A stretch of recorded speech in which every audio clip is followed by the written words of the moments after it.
जो लोग समाज को डरा रहे हैं, लोगों को डरा रहे हैं, कब से कहता आ रहा हूं कि ज्योतिष का कार्य किसी को डराना नहीं है।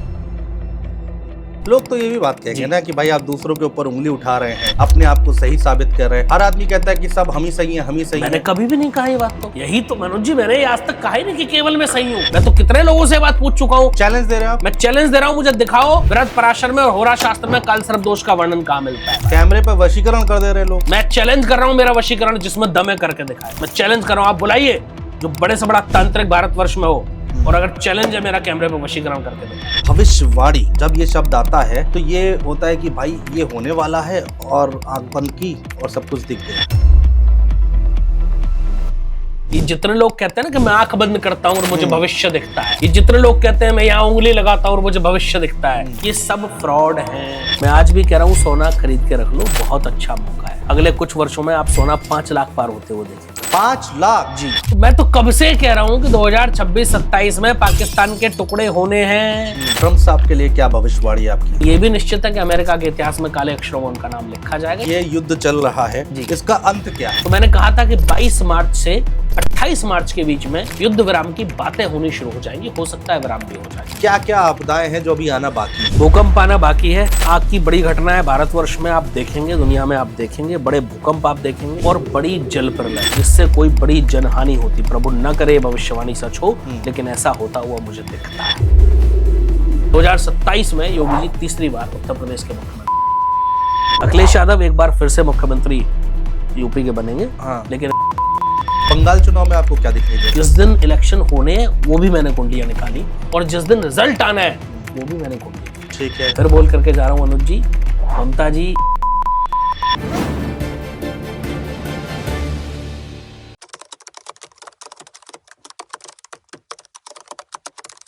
नमस्कार दोस्तों, मैं हूं आपके साथ अनुज श्रीवास्तव, और आज का पॉडकास्ट बहुत खास होने जा रहा है क्योंकि आज हमारे साथ वो मेहमान हैं जो आप हमारे चैनल पर लगातार उनका चेहरा, उनकी बातें देखते आए हैं, सुनते आए हैं।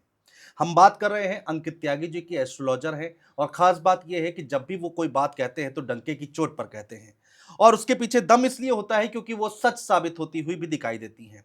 चाहे इलेक्शन की भविष्यवाणी हो, या फिर समाज की हो, या फिर विश्व की हो, वो हमने देखा है कि किस तरह से सच साबित हुई है। एक बार फिर उनसे हम बातचीत करने की कोशिश करेंगे और जानने की और समझने की कोशिश करेंगे कि आने वाले वक्त में क्या दिख रहा है उन्हें, किस तरह की भविष्यवाणियां वो कर रहे हैं इस समय। विश्व में जो युद्ध चल रहा है उस पर बातचीत करेंगे, भारत में क्या चल रहा है उस पर बातचीत करेंगे, पॉलिटिकल बात करेंगे, और सबसे ज्यादा नेताओं पर बातचीत करेंगे कि आखिर उनका भविष्य क्या कहता है, क्योंकि बहुत सारे एस्ट्रोलॉजर है, बहुत तमाम तरह की भविष्यवाणियां कर रहे हैं। लेकिन महत्वपूर्ण यह हो जाता है कि अंकित त्यागी क्या कह रहे हैं। सर, बहुत स्वागत है आपका। बहुत आभार आपका, और सभी दर्शकों को मेरा जय श्री राम। जय श्री राम। अंकित त्यागी जी, पहले तो बताइए आप हैं कैसे, और इतनी डिमांड आती है आपकी चैनल पे की, और मैं दर्शकों को बता दूं, बहुत दिन से मैं इनको ट्रैक कर रहा हूं कि आ जाइए पॉडकास्ट करने, आ जाइए, समय आज दे पाए हैं। कैसे हैं आप? मैं बहुत अच्छा हूँ, उम्मीद करता हूँ आप अच्छे होंगे। और ये दर्शकों का प्यार है कि समय का अभाव रहता है, ये सत्य है, लेकिन फिर भी आप बुलाते हैं तो खिंचे चले आते हैं। बिल्कुल। अब आ जाते हैं मुद्दे पर जी। क्योंकि आपको बहुत पसंद करते हैं, हमारे चैनल पर लोग सुनना पसंद करते हैं, और अच्छे खासे व्यूज आते हैं जब आप बोलते हैं, तो यानी कि लोग आपको पसंद कर रहे हैं।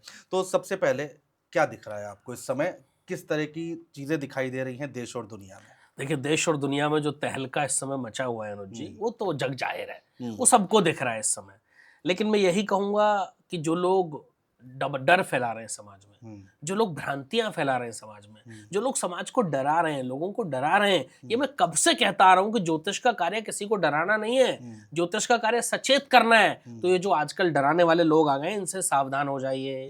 मैं फिर से क्या करके जा रहा हूँ, और मैं डंके की चोट पर कहता हूँ, इनके पास कोई गणनाएं नहीं है। ये लोग 4 यूट्यूब चैनल देखते हैं, 4 चैनल्स देखते हैं, उसमें से जो होता है उसका कंक्लूजन करके बताने वाले लोग। तो माफ कीजिए, अगर गणनाएं नहीं है तो उस पर बात करना मुझे आधार जो है उसका नजर नहीं आता है, और मुझे वो समझ में भी नहीं आता है, क्योंकि मैं गणनाओं पर बात करने वाला व्यक्ति हूँ। ज्योतिषीय गणनाओं की अगर मैं बात करूं तो ये मैंने बहुत पहले आप ही के चैनल पर कहा था, जो पहला पॉडकास्ट या दूसरा शायद हमारा था, आपको याद होगा कि 2026 शुरू होने दीजिए और मार्च तक दुनिया में बहुत आग लगेगी। क्या हो रहा है उस समय? सब लोगों बहुत लोगों के कमेंट्स आए, हर साल लगती है आग, लेकिन ये हर साल वाली आग नहीं है। अभी जो मिसाइलें दुनिया पे बरस रही हैं, आप पाकिस्तान की बात कर लो, अफगानिस्तान की बात कर लो, यूक्रेन की बात कर लो, रशिया की बात कर लो, ईरान की बात कर लो, इजराइल की बात कर लो, कहाँ नहीं है। ये आग मुझे दिख रही थी। बस यही एक ज्योतिष का कार्य होता है, क्योंकि ज्योतिष भविष्य को देख लेता है। ज्योतिष का यही कार्य है। लोग तो ये भी बात कहेंगे ना कि भाई आप दूसरों के ऊपर उंगली उठा रहे हैं, अपने आप को सही साबित कर रहे हैं। हर आदमी कहता है कि सब हम ही सही हैं, हम ही सही मैंने हैं। कभी भी नहीं कहा ये बात। तो हाँ। यही तो मनोज जी, मैंने आज तक कहा ही नहीं कि केवल मैं सही हूं। मैं तो हमेशा हर पॉडकास्ट में कहता हूं मैं ज्योतिष का बहुत छोटा विद्यार्थी हूं, था और रहूंगा। मुझसे बड़े बड़े विद्वान भारतवर्ष में और दुनिया में मौजूद हैं ज्योतिष के। लेकिन मैं फिर से कह रहा हूं, ज्योतिष वही जो आपको डराए ना, ज्योतिष वही जो आपको बरगलाए ना, ज्योतिष वही जो आपको बहकाए ना, ज्योतिष वही जो आपसे समाधान की बात करे, जो पॉजिटिविटी की बात करे और जो गणनाओं की बात करे। ये हवा हवाई बातें करना, नौटंकियां करना, शो में बैठ करके 4 एंकरों के साथ बैठ करके फालतू की बातें करना, बिना मतलब की इलॉजिकल बातें करना, ये मुझे समझ नहीं आता है, क्योंकि वो ज्योतिष नहीं है। फिर या तो आप खुद को ज्योतिष कहना बंद कीजिए, आप खुद को क्रिएटर कहिए ना। फिर आप कहिए कि आप सोशल मीडिया क्रिएटर हैं, तो मैं समझ में आता है। फिर आप कुछ भी कीजिए। अगर आप ज्योतिष कह रहे हैं तो ज्योतिष की एक मर्यादा होती है, और उस मर्यादा से बाहर आप नहीं जा सकते भाई। आपको समझना होगा, हर चीज की एक मर्यादा है। आपने शास्त्र पढ़े होंगे तो आपको मर्यादाएं पता होंगी। प्रॉब्लम तो यही है कि शास्त्र कभी पढ़े नहीं, गुरुजनों का संग कभी किया नहीं, पुराण कभी पढ़े नहीं, वेदों की तरफ कभी देखा नहीं, पढ़ना तो छोड़ दीजिए। तो फिर यही सब बातें करेंगे। कभी पढ़ा हो रहा शास्त्र तो मुझे बताइए ना। मैं तो कितने लोगों से बात पूछ चुका हूं। चैलेंज दे रहे हो आप? मैं चैलेंज दे रहा हूं, मुझे दिखाओ वृहद पराशर में और होरा शास्त्र में काल सर्प दोष का वर्णन कहां मिलता है? नहीं है। बताओ कौन ज्योतिष है जितने कह रहे हैं काल सर्प दोष होता है? कैमरे पर वशीकरण कर दे रहे लोग। मैं चैलेंज कर रहा हूं, मेरा वशीकरण जिसमें दम है करके दिखाए। नहीं कर करिए। मैं चैलेंज कर रहा हूं, आप बुलाइए जो बड़े से बड़ा तांत्रिक भारतवर्ष में हो, और अगर चैलेंज है मेरा कैमरे पर वशीकरण करके दिखाए। कुछ नहीं है, सिर्फ बेवकूफ बनाने का धंधा लोगों ने बना लिया भाई। बंद कीजिए सब पाखंड, बंद कीजिए सब आडंबर, ये नहीं चलेगा। और जनता अब समझदार हो चुकी है। आप देखिए, मुझे एक समय था, एक मिनट टोकूंगा अनुज जी। एक समय था जब जनता नाम बदलने वाली वीडियोस भी देख रही थी, जब जनता 4 और 8 नंबर वाली वीडियोस भी देख रही थी, जब जनता घुटने पर 2 और 6 लिखने वाली वीडियोस भी देख रही थी, जब जनता हाथ पर नंबर्स लिखकर भी घूम रही थी। लेकिन अभी उन पे व्यूज आने बंद हो गए, क्योंकि जनता को पाखंड पता चल चुका है, वो ढोंग पता चल चुका है, वो आडंबर पता चल चुका है। ये आडंबर ज्यादा लंबा चलता नहीं है। देखिए, आपको लंबा चलना है तो आपको शास्त्रवत बातें करनी होंगी। आपके पास उतना ज्ञान होना चाहिए, और बहुत लोगों के पास है। अभी आप देखो ना, मैं ये नहीं कह रहा मैं अकेला, अभी आप देखो यूट्यूब पर बहुत सारे वैदिक ज्योतिष जो बड़ी बड़ी नॉलेज की बात करते हैं। कई बार मैं भी बड़े अच्छे से सुनता हूँ, बड़े शौक से सुनता हूँ कई लोगों को, तो बड़ा अच्छा लगता है कि भाई कोई नॉलेज की बात कर रहा है। लेकिन ये जो पाखंड की बात है, ये जो दिखावा है, ड्रामा है, ये सब समझ में नहीं आता। ये समझ से परे है, था और रहेगा। मैं खुल के पूछता हूँ आपसे। लोग, बहुत सारे लोग हैं जो कहते हैं कि मेरी गर्लफ्रेंड छोड़कर चली गई, वशीकरण करना है, पड़ोस की भाभी का वशीकरण करना है। मैं खुल के बोल रहा हूँ, हैं समाज में ऐसे लोग। बिल्कुल है। इस महिला का वशीकरण करना है, उस पुरुष का वशीकरण करना है। कई महिलाएं भी ऐसे बोलती होंगी। मैं किसी एक पे उंगली नहीं उठा रहा हूँ। बिल्कुल। क्या ये होता है जो तांत्रिक बताते हैं, मैं बहुत पंडित बताते हैं? दर्शकों को बड़ा सावधान कर देना चाहता हूँ, ये सब फ्रॉड है, ये सब फेक है, पहले तो। दूसरा, हमें दर्शकों को भी ये समझना होगा कि हम क्या देख रहे हैं। हम समाज को किस, समाज हम सबसे मिलकर के बनता है अनुज जी, हम समाज को किस दिशा में ले जा रहे हैं, क्या ये दिशा सही है? बिल्कुल। अगर एक व्यक्ति फोन करके ये कह रहा है कि मुझे किसी का पड़ोस में वशीकरण करना है, कल को उसके घर की महिला का अगर कोई वशीकरण करे तो कैसा होगा? तो ये समाज को भी सोचना है ना कि हमें गलत धारणाओं को बढ़ने ही नहीं देना है। दूसरी चीज, ये सब फेक बातें हैं। कोई वशीकरण कर रहा है तो करे ना भाई, आसिम मुनीर का करके दिखाए, मैं पैसे देता हूँ, करो डंके की चोट पे। ट्रंप का वशीकरण कराओ और भारत का टैरिफ 0 कराओ। आप लाख रुपए मांगेंगे, मैं लाख रुपए दूंगा। मैं खुलेआम चैलेंज कर रहा हूँ, जितना बड़ा तांत्रिक को आप बुलाइएगा, करें ना वशीकरण ट्रंप का। और वशीकरण करना है तो करें ना जो है रशिया के राष्ट्रपति व्लादिमीर पुतिन का, कि वो भारत के लिए एकदम सब कुछ खोल दें। करे, आइए। नहीं है ना किसी के पास दम? नहीं। ये सब वशीकरण यहीं तक सीमित है जहां तक एक आम आदमी जिसको समझ नहीं है, वो बेचारे फंस जाते हैं इनके चंगुल में। उससे ज्यादा बाहर वशीकरण नहीं है। क्यों नहीं किया आज तक वशीकरण इतने सारे नेताओं का, इतने सारे भारत में? फिर तो ऐसे तो कुछ भी हो सकता था। है? दुनिया किसी का भी वशीकरण कर सकता है कोई भी। ये सब इतना आसान है क्या अनुज जी? हलवा थोड़ी है भाई। है? मैं ये नहीं कहता कि तंत्र शास्त्र नहीं है, तंत्र शास्त्र है, लेकिन उसको समझने वाले लोग नहीं बचे हैं। केवल हवा हवाई बातें करना, ड्रामे करना, ऐसे इनको वश में कर लो, उनको वश में कर लो। अरे चल क्या रहा है? ऐसे तो सब, हर कोई किसी को भी वश में कर लेगा। मतलब आप, कोई आदमी ये कह रहा है कि मैं किसी को भी वश में कर दूं, तो रोड पर चलते फिरते किसी को वश में कर लेगा। तो ऐसे तो दुनिया कहाँ रुक जाएगी? आप सोच सकते हैं कभी? अगर ऐसा संभव होगा तो दुनिया उस पर ठहर जाएगी, जो पॉसिबल ही नहीं है कभी। ठीक है, वशीकरण से आगे बढ़ते हैं और जिस बात के लिए आप जाने जाते हैं, भविष्यवाणी, जब ये शब्द आता है तो ये होता है कि भाई ये होने वाला है और आंख बंद की और सब कुछ दिख गया। आप लोग भविष्यवाणी कैसे करते हैं, सब दिख जाता है? मैं यहाँ फिर से बोल दूं आपको, ये कई पॉडकास्ट में मैं चर्चा कर चुका हूँ। ये जितने लोग कहते हैं ना कि मैं आंख बंद करता हूँ और मुझे भविष्य दिखता है, ये जितने लोग कहते हैं मैं यहाँ उंगली लगाता हूँ और मुझे भविष्य दिखता है, जितने लोग कहते हैं मेरे कान में आके कोई फूंक मार जाता है, मुझे आशीर्वाद दे दिया, मेरी वाणी सत्य होती है, ये सब फ्रॉड हैं, ये सब फेक हैं। ज्योतिष गणनाओं, या तो खुद को ज्योतिष कहना बंद कीजिए। मैं फिर से कह रहा हूं, अगर आप खुद को ज्योतिष कह रहे हो तो ज्योतिष दो प्रकार की होती है, गणित और फलित। अनुज जी ये समझना है, पहले गणित आता है फिर फलित आता है। गणित ही था जिससे हम इतनी जो है गणनाएं कर लेते हैं, कब चंद्र ग्रहण होगा, कब सूर्य ग्रहण होगा, सूर्य की डिस्टेंस कितनी है, चंद्रमा की कितनी है, ये सब ज्योतिष गणित की ही ताकत है। लेकिन अभी क्या है, नए नए ज्योतिष बन गए हैं, ये 6 महीने का क्रैश कोर्स करते हैं, ज्योतिष बन जाते हैं, गणित इनको आता नहीं, सीधा फलित सीखते हैं। क्या ये संभव है कि किसी डॉक्टर के हाथ में सीधा जो है हथियार दे दिया जाए कि आप सर्जरी कर लो? क्या ये संभव है? नहीं। क्या करेगा वो अगर ऐसा होगा तो? मार देगा पेशेंट को। वही होगा ना, तो बस वही ये ज्योतिष कर रहे हैं। इन्होंने गणित तो सीखा नहीं है, इन्होंने सीधा फलित सीखा है। फलित में क्या, रटे रटाई सिद्धांत, क्योंकि गणित नहीं आता। अच्छा, तो फिर रटे रटाई सिद्धांत ही होंगे, उससे ज्यादा इनको कुछ पता नहीं है, गणनाएं कर नहीं सकते हैं। जब गणनाएं नहीं कर सकते हो आप, तो फिर आप समाज का बेड़ा गर्क ही करो। तो आप लोग को पता कैसे चलता है कि भाई आपने सिर्फ और सिर्फ गणनाएं, आपने ये भविष्यवाणी कर दी कि भाई युद्ध होने जा रहा है जी। आपने ये बोला था, मेरे ही पॉडकास्ट में बोला था कि 2026 में वो दिखेगा जी। और वो दिख रहा है जी। तो मेरा ये कहने का मतलब है, कोई आकाशवाणी होती है या फिर ग्रहों की चाल आप देखते हैं? केवल ग्रहों की चाल, नक्षत्रों की, ग्रहों की गणनाएं, दैट्स इट, उसके अलावा कुछ नहीं है। सब कोई कुछ भी कहे, ये सब बेकार की बात है। केवल और केवल ज्योतिष जो है वो संपूर्ण गणनाओं पर आधारित है। और मैं नहीं, मेरे जैसे हजारों लोग भारतवर्ष में जो गणनाओं के माध्यम से बताते हैं सटीक भविष्यवाणी। अच्छा, मुझे कोई एस्ट्रोलॉजर ये कह रहे थे कि जब करगिल युद्ध हुआ जी, तो उस समय के जो ग्रहों की चाल थी या फिर जो स्थान था जी, वही आज की डेट में बना हुआ है। लगभग परिस्थिति है, सेम नहीं है। अच्छा, लगभग वैसी परिस्थिति ग्रहों की चल रही है। लेकिन देखो, ये बात तो मैंने आपके पॉडकास्ट में भी कही थी और भी कई जगह कही है कि भारत और पाकिस्तान का युद्ध 2026 में होना निश्चित है। ये मैं बहुत बार कह चुका हूँ। तो परिस्थितियां हैं वैसी, उसमें कोई दो मत नहीं है। भारत पाकिस्तान का युद्ध भी होगा, डेफिनेट होगा, वो भी होना बाकी है, इसी वर्ष में होना है, देखते जाएगा, निश्चित होगा। कोई समय सीमा निकाली आपने? तो मैं तो कब से कह रहा हूं कि 2026-27 में पाकिस्तान के टुकड़े होने हैं। आप पाकिस्तान को टूटते हुए देखेंगे, पाकिस्तान के राष्ट्रपति और पाकिस्तान के जनरल को आप साइन करते हुए देखेंगे, और उसमें भारत की बड़ी भूमिका होगी। पहले भी थी जब बांग्लादेश बना, और आज भी होगी जब आने वाले समय में। पीओके अलग हो सकता है, निश्चित रूप से पाकिस्तान के टुकड़े होंगे। भारत जान करके पीओके को अपने में न मिलाना चाहे तो वो एक अलग विषय है, लेकिन अगर भारत चाहेगा तो मुझे भारत की भूमिका विस्तार भी दिखता है, ये निश्चित है।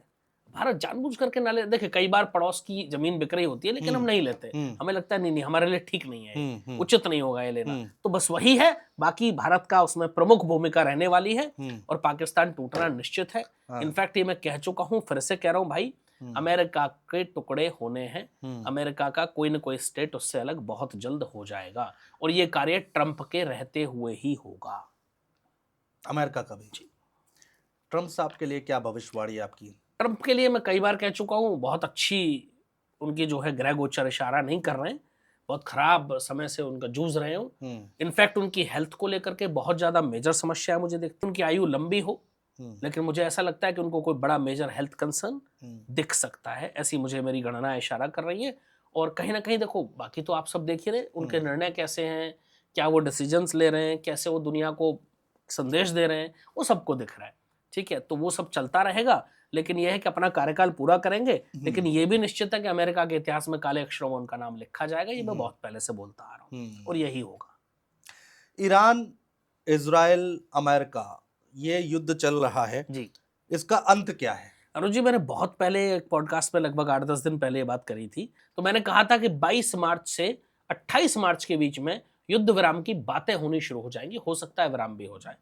आप और मुझे कि अप्रैल खत्म होते होते हम शांति देखेंगे? मुझे ऐसा लगता है या तो 22 मार्च से 28 मार्च के बीच में युद्ध विराम हो सकता है, अगर नहीं होता है तो फिर थोड़ा सा खिंच सकता है ये, फिर अब थोड़ा सा अप्रैल के फर्स्ट जो है वीक के बाद कहीं ना कहीं स्थितियां धीरे धीरे सुधरती नजर आएंगी।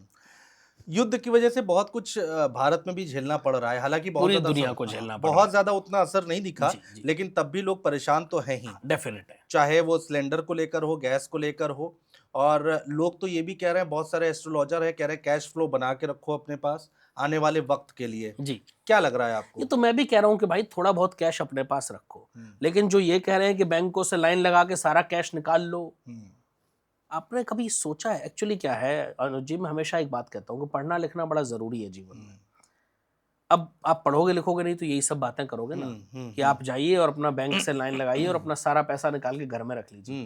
क्या ये संभव है? देश की इकोनॉमी का क्या होगा, कभी सोचा है? सही बात है। लेकिन उनको पता क्या इकोनॉमी होती क्या है। प्रॉब्लम यहाँ है, कभी इकोनॉमी पढ़ी हो तो पता हो, ठीक है? ऐसा बिल्कुल कुछ नहीं है बैंकिंग सिस्टम क्रैश हो जाएगा, सरकार आपके अकाउंट फ्रीज कर, ऐसा कुछ नहीं होने वाला है, ठीक है? कोई सर्वर में इशू आते रहते हैं बैंकों में, हो सकता है कोई बड़ा इशू आ जाए। ग्रह गोचर ऐसा इशारा कर रहे हैं कि बैंकिंग सिस्टम को लेकर के थोड़ा दिक्कतें दिखती हैं, इसलिए मैंने भी बोला है कि थोड़ा बहुत कैश अपने पास जरूर रखना भाई, ताकि आपके रोजमर्रा के खर्चे 10-20 दिन चल सके।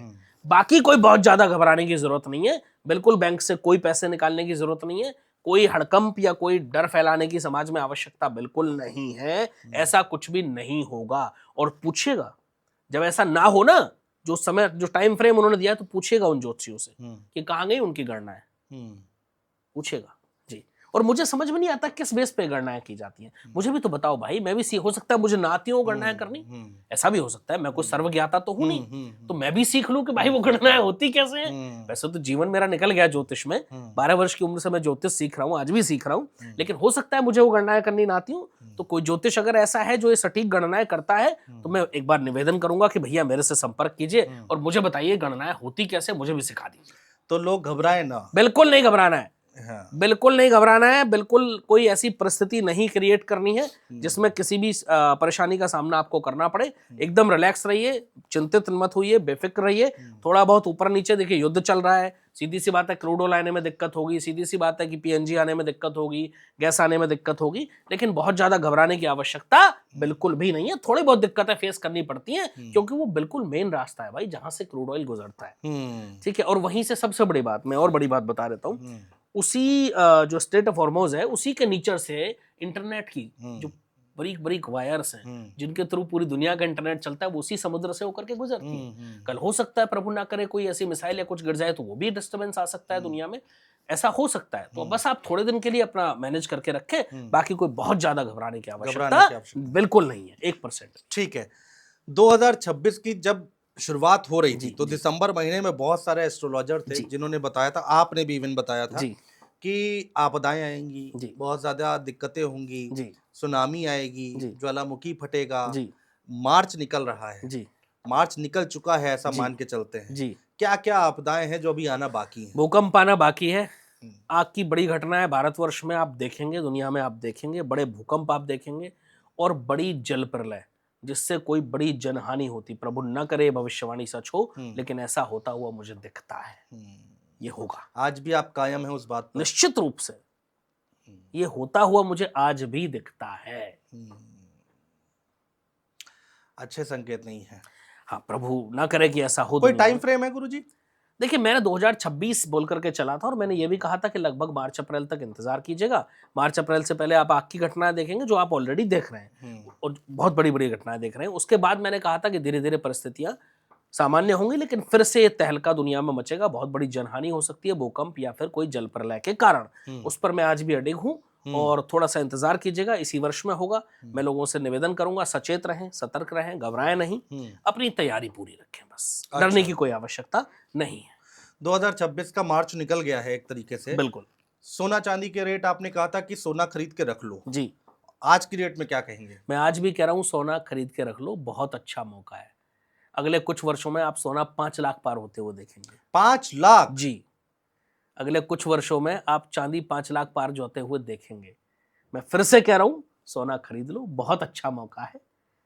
मैंने पिछले पॉडकास्ट में भी कहा था, मैं इसमें भी कह के जा रहा हूं, जितने 5-5 से नोटों की गड्डी रखी है ना आपके पास 500 के नोटों की, वो सब सोना खरीद लो भाई। किसी दिन एक दिन रात को मोदी जी आएंगे, मित्रों आज के बाद, और आपका मित्रों हो जाएगा, समझ लो, फिर वो नोट नहीं चलेंगे। नहीं चलेंगे। देखिए आने वाला समय डिजिटल करेंसी का है, ठीक है, तो कहीं ना कहीं ये जो करेंसी है ये बंद होनी है, ये डेफिनेट है, इसमें कोई डाउट 1% भी नहीं है, ठीक है। इसलिए मैं कह रहा हूँ कि भाई सोना खरीद लो, सोना खरीदने वाले अभी भी फायदे में रहेंगे। ऊपर नीचे मार्केट का जो है ट्रेंड है वो होता रहता है। हाँ। अभी युद्ध की वजह से परिस्थितियां थोड़ी सी ऊपर नीचे चल रही है। जैसे ही युद्ध खत्म होगा सोना फिर जंप लगाएगा और इसी वर्ष में सोना बहुत बढ़ेगा। इसी वर्ष में भी बता रहा हूँ। अब दुनिया के एस्ट्रोलॉजर ये तो बताते हैं कि सोना खरीदना है, कोई ये नहीं बताता कि सोना बेचना कब है। क्यों बेचना है रेट भाई? गिरने भी तो है, क्यों बेचना क्या है? पता वो उसके रेट गिर जाए, लोगों का नुकसान हो जाए। देखिए मैं कोई फाइनेंशियल एडवाइजर नहीं हूँ, मैं तो हमेशा कहता हूँ कोई भी निवेश करे तो अपने फाइनेंशियल एडवाइजर की सलाह से करें। ठीक बात है, लेकिन मैं कोई फाइनेंशियल एडवाइजर नहीं हूँ, लेकिन ज्योतिषीय गणनाएं जो इशारा कर रही हैं वो आने वाले समय में सोना बढ़ेगा, ये निश्चित है, इसमें कोई दो मत नहीं है। अनुज जी आपके पास भी जो कैश पड़ा है खरीद लो उसका सोना। अच्छा मेरे को एक चीज जी, और बताइए। जी जी जी एस्ट्रोलॉजी के हिसाब जी। से सोना चांदी में इन्वेस्ट करना ठीक है 100%। या फिर शेयर मार्केट में पैसा लगाना ठीक है? अरुण जी जब 17 फरवरी को मैंने भविष्यवाणी की, 16 फरवरी को कि 17 फरवरी या 15 फरवरी या 16 फरवरी को की थी कि 17 फरवरी से मुझे ऐसा कुछ दिखता है कि शेयर मार्केट डाउन जाएगी और क्रैश होने के योग दिखते हैं। मैंने ये भी कहा था कि 23 फरवरी से 26 मार्च तक बहुत संभल के ट्रेडिंग करना, शेयर मार्केट क्रैश होनी है, ये डेफिनेट है। 17 तारीख की सुबह लोगों के कमेंट्स आने शुरू हो जाते गिरा नहीं 17 तारीख की सुबह, क्योंकि उस दिन मार्केट बढ़ गई थोड़ी। कुछ नहीं हुआ, ज्योतिष बेकार है, पाखंड है, किसी को कोई कैलकुलेशन नहीं आती। मैंने कहा भाई सब्र करो, ज्योतिषी जब गणना करता है ना तो हम वो समय बताते हैं जब से हमें परिदृश्य बनना शुरू हो जाता है। वो परिदृश्य बनना शुरू हो गया था। 23 तारीख की सुबह मार्केट धड़ाम से क्रैश हुई। आज 23 मार्च है, दोपहर में न्यूज देख रहा था 1600 पॉइंट टूटा है सेंसेक्स जी। और मैंने वर्ड यूज किया था गिरेगी नहीं मार्केट, क्रैश होगी। आप याद कीजिए 23 फरवरी से आज 23 मार्च आ गया और 26 मार्च मैंने कहा था कहां पहुंच चुकी है मार्केट। मेरी एक एक गणना सत्यता की कसौटी पर 100% खरी उतरती है। अनुज जी मैं इसलिए कहता हूं कि मैं बिना गणनाओं के बातें नहीं करता, मैं हवा में बातें नहीं करता, मैं चुटकी बजा के भाग्य नहीं बदलता, मैं आशीर्वाद देके किस्मत नहीं पलटता किसी की, वो दुनिया में कोई नहीं पलट सकता। लेकिन आपको बताया जा सकता है आपकी कुंडली से कि आपके लिए ये अच्छा है, ये खराब है समय, इसका फायदा उठा लो, इस समय समझ जाओ, यही ज्योतिष है। आपको बताया जा सकता है कि आप ये उपाय कर लो तो चीजें थोड़ी बेहतर हो जाएगी। एंट्री कब लें शेयर मार्केट में लोग? दिक्कत तो ये भी है ना। मैं तो कह रहा हूं भाई इस समय शेयर मार्केट डाउन चल रही है, बेहतर समय है। अगर लॉन्ग टर्म निवेश करना है तो आप उठेगा कि नहीं उठेगा? हाँ, बिल्कुल उठेगा।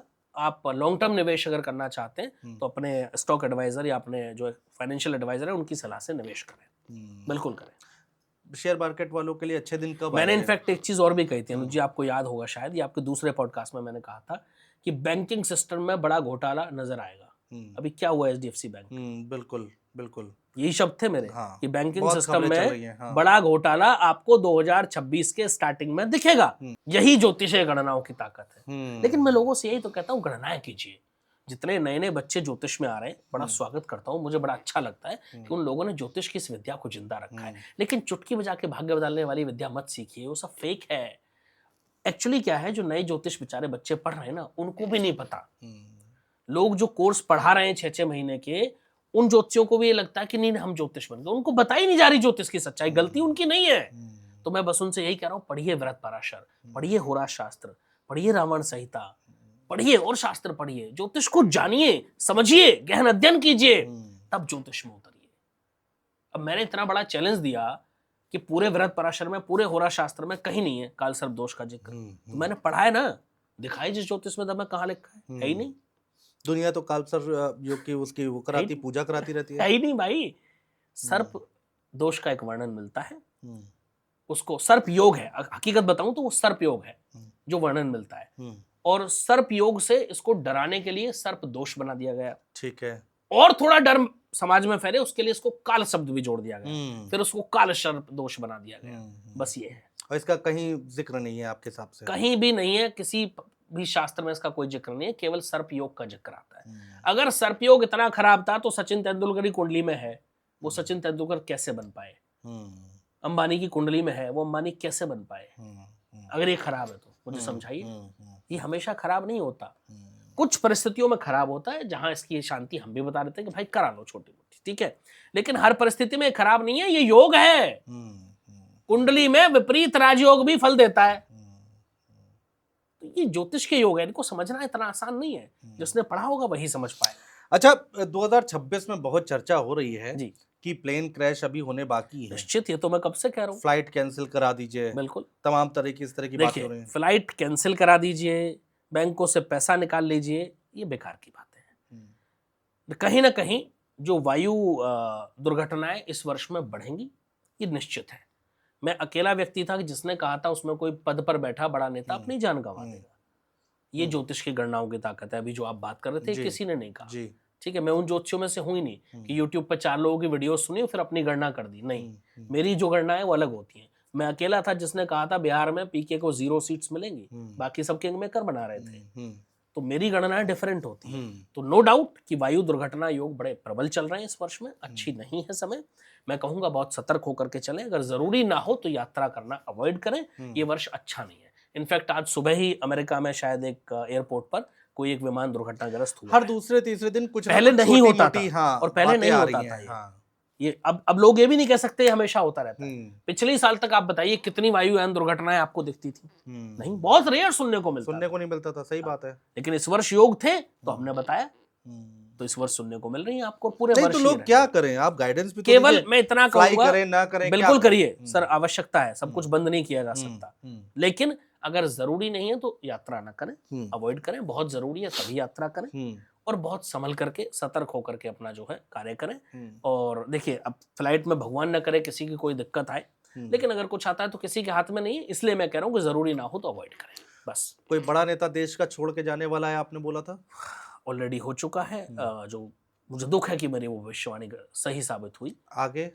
हाँ, डेफिनेट है कि इस वर्ष में भी अभी कई भ्रष्टाचार के केस भी खुलने बाकी हैं, कोई बड़ा नेता जेल जाना बाकी है। मैंने पिछले पॉडकास्ट में आपके साथ चर्चा करी थी बहुत लंबी।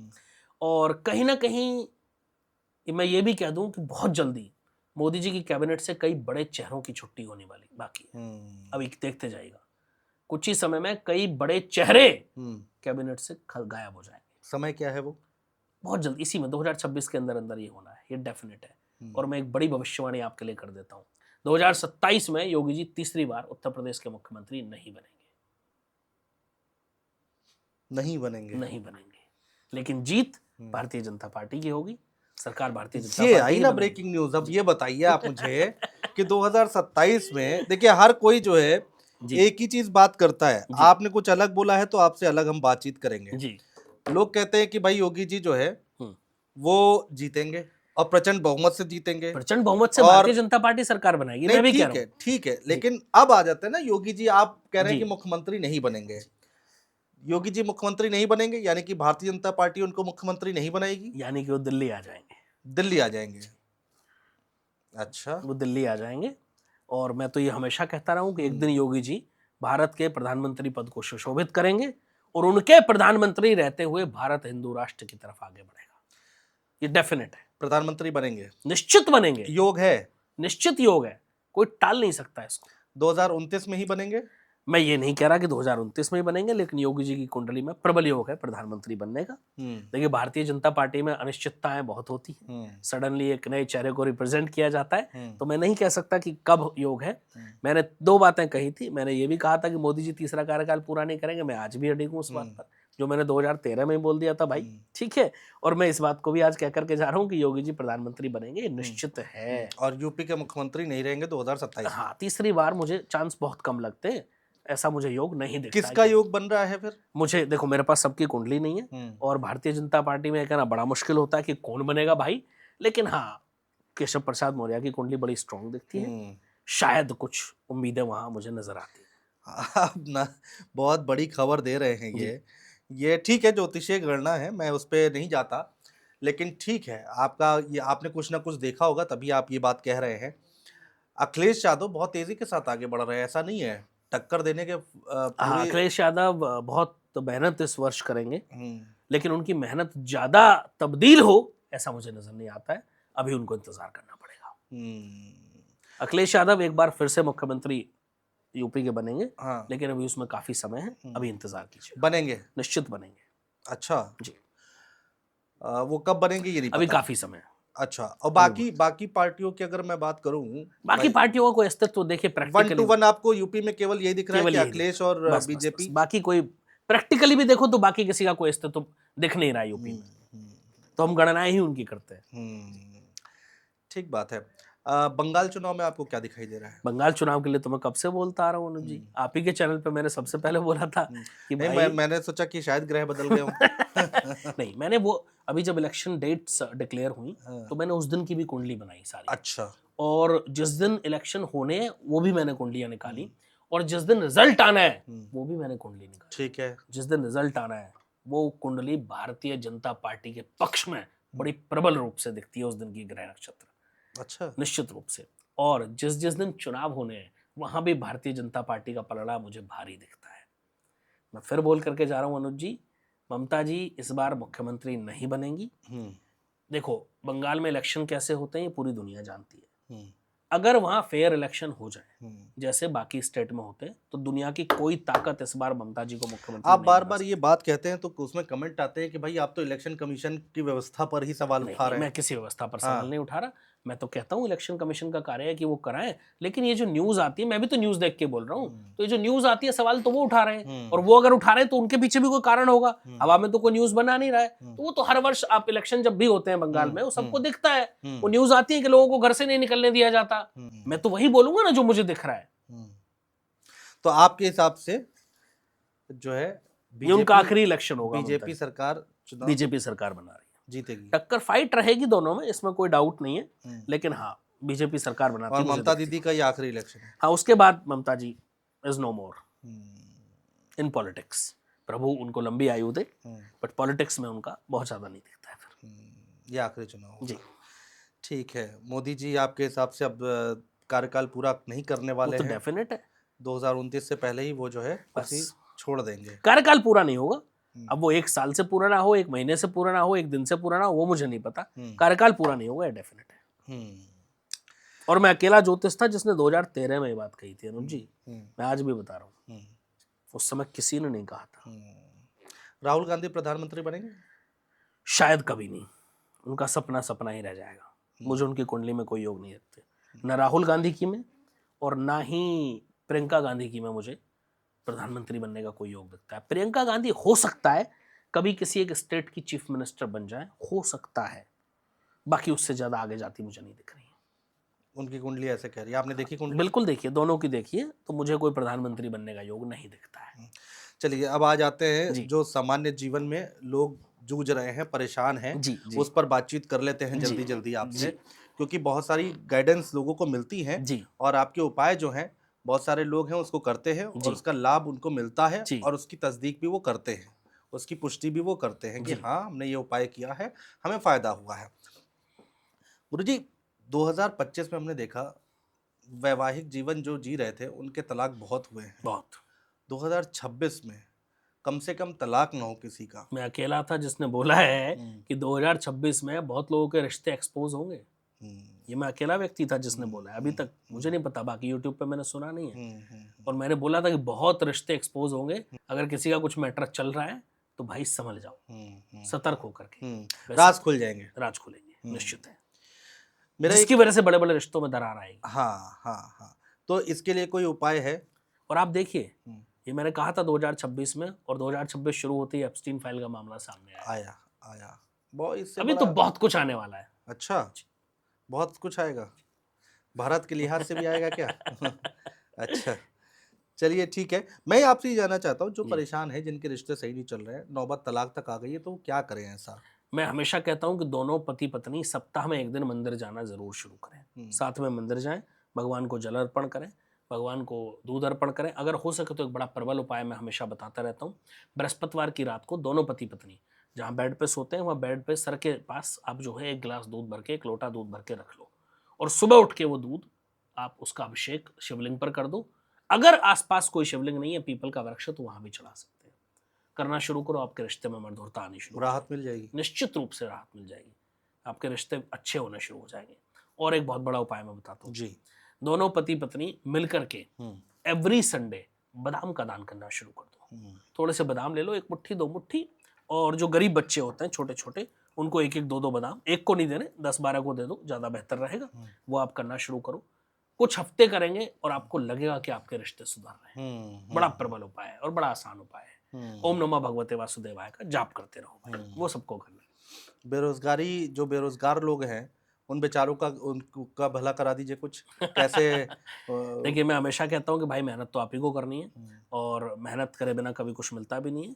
इनफैक्ट कर्म सिद्धांत को तो शास्त्रों में प्राथमिकता दी गई है, और मैं तो बहुत पहले से कहता आ रहा हूँ कि ज्योतिष हमेशा जो है 50% आपके ग्रह नक्षत्र और 50% आपके कर्म दोनों मिलकर के आपका भाग्य बनाते हैं। अगर केवल ग्रह नक्षत्र से भाग्य पलटता तो मैं और आप बैठ के पॉडकास्ट नहीं कर रहे ठीक होते। बात है। ठीक है, तो हमें भी कोई जरूरत नहीं थी फिर। लेकिन मेहनत इंसान का कर्म है, वो करना ही पड़ेगा। ईश्वर फल तभी देते हैं जब आप मेहनत करते हैं। तो मेहनत जरूर करते रहेगा, उसमें कमी नहीं आनी चाहिए। अगर मेहनत करने के बाद भी सफलता नहीं मिल रही, अगर लाख मेहनत करने के बाद भी आपको दिक्कतें आ रही हैं, आपका पीछा नहीं छोड़ रही है दिक्कतें, तो किसी भी शुक्रवार को एक ताला खरीद लाओ। अच्छा, चुपचाप खरीद लाना, बिना किसी को बताए। ठीक है जी।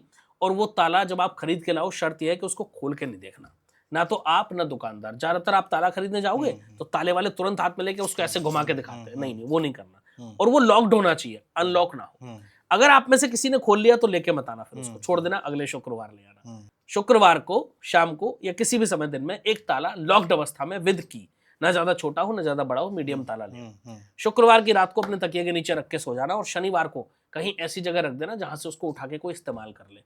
विश्वास कीजिए, जब वो ताला खुलेगा तो आपकी किस्मत का ताला भी खुल जाएगा। और सबसे बड़ी बात, इससे किसी का अहित नहीं होगा। हाँ, मैं कभी कोई ऐसा उपाय नहीं बताता जिससे किसी का कोई नुकसान हो, किसी का कोई अहित हो। आप चाहें तो किसी मंदिर में उसको रख के आ सकते हैं, वहां यूज हो जाए, कोई प्रॉब्लम नहीं। बहुत प्रबल उपाय ये उपाय अनुज जी, जिस जिसको कराया है उसके दिन पलट गए। अच्छा, विश्वास कीजिए, उसके दिन पलट गए। वो आदमी पलट के आया आपके पास? बहुत। तभी तो हमें पता चलता है। हमें कैसे पता चलता है कि हमारे उपाय काम कर रहे हैं? जब लोग वापस आते हैं और बताते हैं कि गुरुजी चीजें पलटी हैं। ये उपाय हैं या छोटे छोटे टोटके हैं, क्या कहें इन्हें? देखिए, उपाय कहो टोटके कहो, बात वही है। ठीक है, उपाय ही होते हैं। मैं तो उपाय ही बोलता हूँ अपनी भाषा में, बाकी आप कुछ भी बोल लीजिए। आप उपाय कहिए, आप रेमेडी कहिए, आप टोटके कहिए, बात तो वही आनी है। आप मेडिसिन कहिए, आप दवाई कहिए, आप औषधि कहिए, चीज तो एक ही है ना। तो बस वही। अच्छा, कुछ लोगों की सैलरी मान लीजिए 40,000 है, 45 है, 50 है जी, और ईएमआई 50 से ज्यादा है। जी। मतलब कर्जे इतने ओढ़ लिए हैं लोगों ने, अब उस चंगुल से निकलना चाह रहे हैं, निकल नहीं पा रहे मैं हैं। तो आजकल बहुत केसेस मेरे पास आ रहे हैं कि एक कर्ज चुकाने के लिए दूसरा लेना पड़ रहा है। भाई, अगर ऐसी समस्या है तो इस केस में फिर एक ही उपाय काम करता है, वो है हनुमान जी की आराधना। दूसरा कोई नहीं। कवन सुकाज कठिन जग माही, जो नहीं होए तात तुम पाही। प्रभु ऐसा कौन सा कार्य है जो आप सिद्ध नहीं कर सकते? फिर आपको अगर इससे निकलना है तो हनुमान जी ही उसको सिद्ध कर सकते हैं। जाना शुरू कीजिए हनुमान जी के मंदिर लगातार, और वहां बैठ के 7 बार हनुमान चालीसा पढ़िए, 1 बार बजरंग बाण पढ़िए, और वहीं प्रभु के चरणों में नाक रगड़िए, बोलो प्रभु उभारो। मैं विश्वास के साथ कहता हूँ कुछ ही सप्ताह में रिजल्ट दिखना शुरू हो जाएगा, और आप कहीं ना कहीं से रास्ते खुल जाए शुरू हो जाएंगे। अच्छा, निश्चित रूप से आप जब ये 3 दिन लगातार करके निकलेंगे तो चौथे दिन आपको रिलैक्स महसूस होगा, आपको फर्क महसूस होगा, आपका कॉन्फिडेंस बढ़ जाएगा, और आपको लगेगा कि आप कर पाएंगे। केवल 3 दिन में इतना इफेक्ट आ जाता है। अच्छा जी, करके तो देखिए। लेकिन श्रद्धा, मैं हमेशा कहता हूँ, निष्ठा सच्ची होनी चाहिए, समर्पण सच्चा होना चाहिए। भगवान के पास आप ये सोच के जाओ कि नहीं बस आज भगवान काम हो जाए, कल तुम कौन हम कौन, तो वो नहीं चल पाएगा। भगवान भाव के भूखे होते हैं, भाव में ही भाव है मेरा। अगर आपका भाव सच्चा है तो प्रभु आपके साथ हो लेंगे। भाव सच्चा नहीं है तो कुछ नहीं है। भाव, अगर भक्ति में शक्ति ना होती तो सावित्री अपने पति के प्राण बचा पाती क्या? भक्ति में शक्ति ना होती तो नरसिंह अवतार होता क्या? बताइए आप मुझे। नहीं होता ना। भक्ति में शक्ति ना होती तो द्रौपदी का चीरहरण, द्रौपदी की आबरू बचती क्या? नहीं बचती। कैसे बची? भक्ति में शक्ति थी। तो भक्ति में आज भी शक्ति है, लेकिन आप भक्ति कीजिए। चुटकी बजा के भाग्य नहीं बदलेगा, 2 कपूर 2 लौंग जला के भाग्य नहीं बदलेगा, तेज पत्ते पर नाम लिख के फूंक मारने से भाग्य नहीं बदलेगा। भाई, भगवान की शरण में जाना ही पड़ेगा। वही एकमात्र रास्ता है, और वही हमारे जीवन का अंतिम उद्देश्य भी है। हाँ, अच्छा, मुझे एक चीज और बताइए। मान लीजिए किसी की भाई सैलरी जितनी है उससे ज्यादा वो ईएमआई चुका रहे हैं, तो इससे अच्छा है इनकम बढ़ाए ना। डेफिनेट सी बात है। लेकिन इनकम बढ़ाने की भी तो कोई उपाय होंगे, टोटके होंगे। बिल्कुल, क्यों नहीं होते भाई। इनकम बढ़ाने की जब बात आती है तो फिर लोगों को माँ लक्ष्मी की याद आती है। अच्छा, वैसे भूल जाते हैं। जी। जब इनकम बढ़ाने की बात आती है तो फिर माँ लक्ष्मी की याद आती है। अच्छा, मैं तो कहता हूँ कि माँ के सब स्वरूप एक है। पहले तो उनको जो है अलग अलग रूप में मानना बंद करो, उनको एक ही समझ लो। अच्छा वही माँ है, हर रूप में वही है। अच्छा ठीक है, वही माँ जो है वैष्णो में विराजित है, वही मनसा देवी में विराजित है, वही चंडी देवी में विराजित है और वही कालका में विराजित है। माँ है, उनके अलग अलग रूप हैं, माँ एक ही है, वो आदिशक्ति है। ठीक है, और वेद और पुराणों में तो जगदम्बे माँ इतना ज्यादा भरा पड़ा है, आप पढ़ो तो इतनी शक्तियों का वर्णन मिलता है। आप सप्तशती पढ़ो, कितना अनूठा वर्णन माँ का मिलता है। ठीक है, इनफैक्ट जब नरसिंह अवतार हुआ तो दुर्गा सप्तशती में तो ये भी लिखा है कि प्रगट भई फाड़कर खंबा। ठीक है, तो वहां भी माँ का अवतार, माँ का ही वर्णन मिलता है। तो माँ एक ऐसी शक्ति है और माँ अपने बच्चे को कभी दुखी नहीं देख सकती। लेकिन एक पुरानी कहावत है अनुज जी कि जब तक बच्चा रोता नहीं है ना तो माँ भी दूध नहीं पिलाती। हाँ, बात सही ये है। बहुत पहले से हम बचपन से सुनते हाँ, आ रहे हैं, बात हमारे सही है। बुजुर्ग कहा करते थे। तो आपको रोना पड़ेगा माँ के सामने, आपको मांगना पड़ेगा माँ से जा करके। बस प्रॉब्लम वही है ना कि हम मांगना नहीं चाहते। अरे क्यों, जाओ ना भाई, पूत कपूत सुने हैं पर ना माता सुनी कुमाता। माँ कुमाता नहीं होती, आप मांगोगे तो निश्चित आपको मिलेगा। मेरी एक क्लाइंट है और बहुत, ये मैंने एक दो पॉडकास्ट में और भी बताया। ठीक है, तो वो बाहर की क्लाइंट है मेरी, आउट ऑफ इंडिया की। तो जब मैंने उनको बताया कि आप माँ लक्ष्मी की आरती करना शुरू करो, तो उन्होंने कहा यहाँ माँ लक्ष्मी का मेरे पास स्वरूप नहीं है और यहाँ मिलना भी बड़ा मुश्किल है। तो मैंने कहा किसका स्वरूप है? तो कहने लगी राधा रानी का। तो मैंने कहा बस वही तो माँ लक्ष्मी है, अलग थोड़ी है। तो उन्होंने कहा अच्छा, मैंने कहा आप उन्हीं में माँ लक्ष्मी को देखना शुरू करो और आरती करो माँ लक्ष्मी की, सब वही है। विश्वास कीजिए 3 महीने बाद जब उनका फोन आया, कह रही फर्क दिखता है और मुझे माँ लक्ष्मी ही दिखती है उनके अंदर। ये होता है भाव। आप किसी भी रूप में मान लो, आप मान लो तो पत्थर भी भगवान है, नहीं मानोगे तो कुछ नहीं है भाई। सही बात है। बस यही भाव का खेल है। घर में तो माँ को मनाना शुरू करो पहले तो। दूसरा, जब आपको ज्यादा पैसों की दिक्कत आ रही है तो हर हाल में ओम महालक्ष्मी नमः का जाप करो, हर हाल में। और भगवान विष्णु की जितनी आराधना कर सकते हो, ओम नमः भगवते वासुदेवाय तो करना ही करना है। जितनी आराधना भगवान विष्णु की कर सकते हो उतनी करना शुरू कर दो। अगर भगवान विष्णु प्रसन्न होंगे तो माँ लक्ष्मी अपने आप प्रसन्न हो जाएंगे। अच्छा, ये डेफिनेट है। घर में लोग जब मंदिर होता है और पूजा करते हैं तो सबसे बड़ी गलती क्या करते हैं? हाँ, सबसे बड़ी गलती होती है कि एक पूजा इधर चल रही है, उधर मोबाइल चल रहा है, किसी का फोन बजा ऑफिस से, हाँ बस 10 मिनट में निकल रहा हूँ, बस यही सबसे बड़ी गलती है। ये सब साइड कर दो, ये सब बंद कर दो। आप अगर 10 मिनट भगवान की आराधना में बैठ रहे हैं तो 10 मिनट फिर आपके और प्रभु के बीच में कोई होना नहीं चाहिए। यही सबसे बड़ी गलती है। दूसरा, आडंबर, दिखावा भगवान को नहीं चाहिए यार। अब दुनिया को बेवकूफ बना सकते हो ना, प्रभु वो तो सही कण बात में है, व्यापक है सही भाई। बात है। तो वहां यही सबसे बड़ी दिक्कत है कि आपका भाव सच्चा होना चाहिए। आप मत करो 50 घंटे पूजा, आप मत करो जो है हफ्ते में 20 घंटे पूजा। मैं कब कहता हूँ? मैं तो कहता हूँ आप रोज 10 मिनट निकाल सकते हो, लेकिन वो फिर 10 मिनट ऐसे हो कि उसमें कुछ और ना हो आपके मन में। अब आपके मन में तो चल रहा है मुझे ऑफिस पहुंचना है, मीटिंग की तैयारी करनी है, एमओएम बनाना है, ये करना है, वो करना है, और फिर वहां आपके मन से मुंह से हनुमान चालीसा चल रहा है या कोई माँ की आरती चल रही, तो उसका फायदा कभी नहीं होगा। आप शिवलिंग 10 मिनट कहते नहीं निकालो। रखना चाहिए? बिल्कुल रखना चाहिए, क्यों नहीं रखना चाहिए? मेरे घर में खूब शिवलिंग है भाई। अच्छा। हाँ क्यों नहीं हाँ, छोटा शिवलिंग रखना चाहिए। ऐसा कहते हैं कि आपके अंगूठे के जो अगला वाला हिस्सा है, इससे बड़ा शिवलिंग घर में नहीं रखते, नहीं रखते। ऐसा मैं माना यही क्लियर करना चाहता हूँ जी। आपके, उससे उतना ही रखना चाहिए ना? उतना ही रखना चाहिए, हाँ। और कोशिश करें कि शिवलिंग पर हमेशा जलाभिषेक होता रहे, अच्छा, तो ज्यादा बेहतर होता है। एक एक एक जी। लोग, कुछ लोग ये भी बात कर रहे हैं, अब थोड़ा सा अलग बात कर लेते हैं, कि अब एआई का दौर आ गया है, जी अब मशीन पे ज्यादा लोग निर्भर होते चले जी। जाएंगे।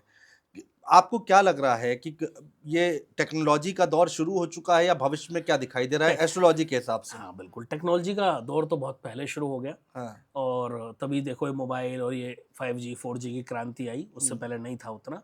और तब से टेक्नोलॉजी बहुत बढ़ भी गई है, और अभी तो एआई ने भी दस्तक दे दी है। तो नो डाउट टेक्नोलॉजी का दौर आ गया है और इसमें बहुत आगे दुनिया बढ़ने वाली है। मैं बहुत पहले से कह रहा हूँ कि अपने अंदर एक्स्ट्रा स्किल्स लेकर के आओ। बहुत लोगों की नौकरियां 2026-27 में जाने वाली हैं। ये मैं कब से कहता हुआ आ रहा हूँ भाई, अपने अंदर नए स्किल्स ऐड करो, अपने अंदर नई नई चीजों, नई नई नॉलेज आपके अंदर होनी चाहिए, बहुत जरूरी है। जिसके स्किल्स है, जिसके पास एक्स्ट्रा, वो जीवन में कभी मार नहीं खाएगा। जिसके पास स्किल्स ही नहीं है जीवन में, वो दिक्कत, वो दौर आ चुका है या आना बाकी वो है? दौर अभी आना और बाकी है।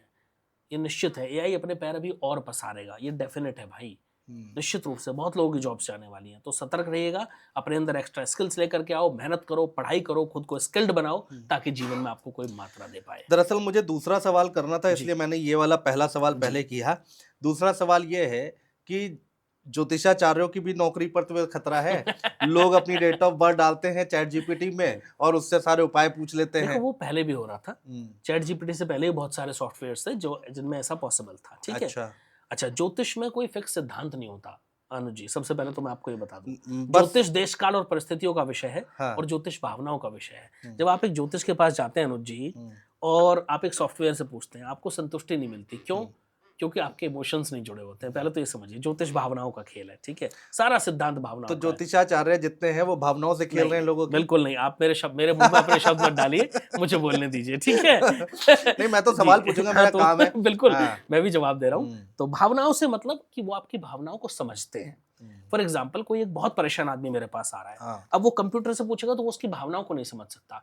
हो सकता है मैं उसको 2 रास्ते और बता दूं कि भाई आप परेशान मत हो, आप ये करो, आपकी चीजें अच्छी हो जाएंगी, तो उसको एक हिम्मत मिल जाएगी, जो बहुत जरूरी है अनुज जी। ठीक है। जब कोई परेशान आदमी आता है ना, तो उसको हिम्मत चाहिए होती है। उपाय अपना काम करते हैं जो हम बताते हैं, कुंडली अपना काम करती है, ग्रह नक्षत्र वो हम बताते हैं उसको कि भाई ये इस समय पे होगा, लेकिन उसके साथ अगर उसको एक सहारा मिल जाता है तो वो बहुत जरूरी होता है, जो एआई कभी नहीं दे सकता। दूसरा, ज्योतिष देश काल और परिस्थिति पर निर्भर करता है। ज्योतिष का कोई फिक्स सिद्धांत है ही नहीं कभी भी, ठीक है? मैं आज आपको बहुत बड़ी एक रिसर्च दिखाता हूँ एआई की। आपने बात करी, बताइए। ये मेरा मोबाइल है, हाँ। इसमें हम डाल देते हैं ईरान युद्ध कब खत्म होगा, राइट? अब हम एआई से ही पूछते हैं आपके सामने लाइव। चलिए आज ये भी टेस्ट कर लें लाइव। जी, ठीक है, ये देखिए मैंने लिख दिया, ये आपने एआई से पूछा एआई है से पूछा है, कि ये देखिए। ईरान युद्ध कब खत्म होगा। अब इसमें ये इतनी लंबी चौड़ी स्थिति आ गई। हाँ ठीक है। इसमें जो डेट्स लिखी हैं, ठीक है, वो भी मैं आपको पढ़ के बता देता हूँ। इसमें लिखी है भाई, आराम से पढ़ें, बहुत लगभग समय लगभग 22-23 मार्च इसमें लिखा आ रहा है, ये लिखा आ रहा है, आप भी पढ़ सकते हैं। 22-23 मार्च, ठीक है, ठीक है। जो कि ऐसा बिल्कुल कुछ नहीं है। 22-23 मार्च आज जा चुका, अभी तक युद्ध खत्म नहीं हुआ है, ठीक है। दूसरा, इसमें सबसे बड़ी चीजें मैं आपको बताऊं, नीचे क्या लिखा है, एआई गलत जानकारी दे सकता है, इसलिए इसके जवाब की दोबारा जांच कर लें। यही अंतर है ज्योतिष में और एआई में अनुज जी। तो जो लोग ज्योतिष जो है ना, वो बहुत बड़ी रिसर्च का विषय है। किसी भी सॉफ्टवेयर में जो फीड कर दिया गया वो सिर्फ उतना ही बोलेगा। सॉफ्टवेयर किसने बनाया? एआई किसने बनाया? इंसानों ने। और इंसान का दिमाग किसने बनाया? ईश्वर ने। तो आप उसको वहां कंपेयर ही नहीं कर सकते भाई, कहीं से कहीं तक कंपैरिजन। मुझे बस इतना बताइए, अभी आज भी मैं हाँ। आपको ये बता रहा हूँ, आपके एक क्लिनिक में आप दिखाने जाइए जहां डॉक्टर ना हो, केवल एआई हो, और आप जाइए, आप उसको अपनी प्रॉब्लम बताइए, वो प्रिस्क्रिप्शन दे दे, मैं गारंटी से कह रहा हूँ 90% लोगों को दवाई असर नहीं करेगी। नहीं करेगी ना, क्यों बताइए? एक्सपर्ट एआई में उसके अंदर फीड कर दिया गया पूरा मेडिकल, दवाइयां वगैरह सब, लेकिन नहीं करेगी, क्योंकि जब तक डॉक्टर आप जाए वो आपकी जांच ना कर ले, स्टेथोस्कोप ना लगाए, ब्लड प्रेशर ना नापे, ऐसे आंखें दिखाओ, जीवे दिखाओ, तब जाके संतुष्टि होती है। तो ये बहुत सारी चीजें हैं, समझ रहे हो, जो हमें समझना होगा। दूसरा, एआई टेक ओवर कर लेगा 100% दुनिया को किसी भी फील्ड में, छोड़िए ज्योतिष, तो ऐसा संभव नहीं है। एआई की हेल्प से लोग आगे बढ़ेंगे, लेकिन केवल एआई से आगे बढ़ेंगे वो संभव नहीं है, वैसा नहीं होने जा रहा है बिल्कुल भी। अच्छा जी, मैं वही पूछना चाह रहा हूँ कि बहुत सारे लोग घर पे बैठ के एआई से पूछ ले रहे हैं, अपनी डेट ऑफ बर्थ डाल रहे हैं, डिटेल डाल रहे हैं, जन्म स्थान बता रहे हैं। मैंने देख लिया ना, उसमें डिस्क्लेमर लिखा हाँ, है, वो लिखा है, ये गलत हो सकता मैं है। यही तो क्लियर करना चाह रहा हूँ, जो हमें देख रहे हैं कम से कम उनको ये सहूलियत तो हो जी। और वो डालते हैं, और जो भी उसको चीजें लिख के आती हैं, बहुत सारे, मैंने 90% लोग देखे सही बता रहा है, ये ऐसे बोलते हैं, बात तो सही कह रहा है ये। लेकिन मेरे पास 90% लोग ऐसे आते हैं जो कहते हैं कुछ भी सही नहीं था। अच्छा जी, ये भी सत्य है। हाँ, क्योंकि अगर उसको वहां सही मिल जाएगा तो हमारे पास क्यों आएगा वो? मैं यही तो पूछना चाह रहा हूँ लेकिन आपसे। हमारे पास इतने लोग आते हैं, क्यों आते हैं? क्योंकि उनको वहां संतुष्टि नहीं मिलती, वहां जवाब नहीं मिलते उनको। ये समझना है भाई, वो उतना ही बोलेगा जितना उसमें फीड कर दिया गया है, उससे ज्यादा वो नहीं बोल पाएगा, क्योंकि वो ह्यूमन ब्रेन नहीं है ना, वो सॉफ्टवेयर है भाई, बस ये समझना है। ये फर्क है आप में, बहुत फर्क है, बहुत फर्क है, बहुत फर्क है भाई। मेरी दुनिया भर की रिसर्च है, मैंने अपने जिंदगी के 25, 26, 27 साल ज्योतिष को दे दिए, तो समझ रहे, जो मेरी गणनाएं वो मेरे दिमाग में ना, वो एआई में कैसे आ जाएंगी? संभव ही नहीं है। मैंने ज्योतिष को हर नजरिए से पढ़ा है, वो एआई थोड़ी पढ़ सकता है। उसको जो फीड कर दिया गया उतना वो बता देगा, दैट्स इट। एक सपोर्ट ले सकते हैं, लेकिन सपोर्ट हम भी लेते हैं। हाँ। जैसे आज हमें कुंडली बनानी है, पहले हम कुंडली बनाते थे हाथ से, तो एक कुंडली बनाने में 2-2, 3-3 दिन लग जाते थे। ठीक बात है। उस समय का पंचांग निकालना, गणनाएं करनी, तब जाके कुंडली बनती थी। अभी हम फटाफट से डेट ऑफ बर्थ डालते हैं, वो चार्ट हमारे सामने आ जाता है, बस दैट्स इट। उतनी मदद हम लेते हैं। उस चार्ट की गणना आज भी हम खुद ही करते हैं, उसको डिकोड हम आज भी खुद ही करते हैं। बस इतनी सहूलियत हमें है कि वो चार्ट हमारे सामने आ जाता है। चार्ट तो वैसे कई सॉफ्टवेयर हैं, बहुत सारे सॉफ्टवेयर है, एआई भी बना दे रहा है। हाँ। तो उससे हमें बस इतना फायदा है कि भाई वो चार्ट बनाने में जो हमारा समय वेस्ट हो रहा था वो बच गया, दैट्स इट। बाकी उसको डिकोड आज भी हमें ही करना है, उसकी गणनाएं आज भी हमें ही करनी है, उपाय हमें भी बताने हैं आज भी लोगों को। हमें पता है कि कौन सा उपाय किस केस में काम करेगा, वो उसको नहीं पता। और ये भी है कि आदमी को देखकर आप ये बता सकते हैं जो उपाय मैं बता रहा हूँ जी। ये कर पाएंगे कि नहीं कर पाएंगे। बहुत सारी चीजें होती हैं। हाँ। एक आदमी किसी ऐसे देश में बहता है जहां बर्ड्स फीडिंग बैन है, हाँ ठीक बात है। अब उसको उपाय बता दो, आप बर्ड्स को फीड करो। लेकिन इंडिया में हम बताते हैं लोग, हम इंडिया में बोलते हैं मछलियों को दाना डालो, कई सारे कंट्रीज में आप नहीं डाल सकते। नहीं डाल सकते। तो बहुत सारी चीजें हैं, कई सारे कंट्रीज में पीपल के वृक्ष ही नहीं है, यहाँ हम बोलते हैं पीपल को जल चढ़ाओ। तो बहुत सारी चीजें देखनी होती हैं। तो ठीक है, अब हम लोग वाइंड अप करने जा रहे हैं गुरुजी। जी। तो जाते जाते हमेशा की तरह जैसे हर पॉडकास्ट में मैं आपसे कहता हूँ कि एक गोल्डन उपाय जरूर बताइए जिसमें घर में सुख समृद्धि आए, शांति आए। चलो आज मैं गोल्डन उपाय बता के जा रहा हूँ जो मैंने किसी पॉडकास्ट में नहीं बताया अभी तक। एक चांदी का ठोस हाथी अच्छा। अपने बेडरूम में जरूर रख लीजिएगा। अगर हो सके तो नॉर्थ ईस्ट डायरेक्शन में रखें, और वो रख करके भूल जाएगा। पति पत्नी के बीच प्रेम भी बढ़ेगा, रिश्तों में मिठास आएगी, सामंजस्यता बढ़ेगी, और आपके धन संपत्ति वैभव और ऐश्वर्य में भी वृद्धि होगी, बीमारियां कम होंगी। ये करिएगा। प्रभु श्री राम आप सबको खूब खुश रखें। आप सभी को एक बार में पुनः मेरी तरफ से जय श्री राम। जय श्री राम गुरुजी।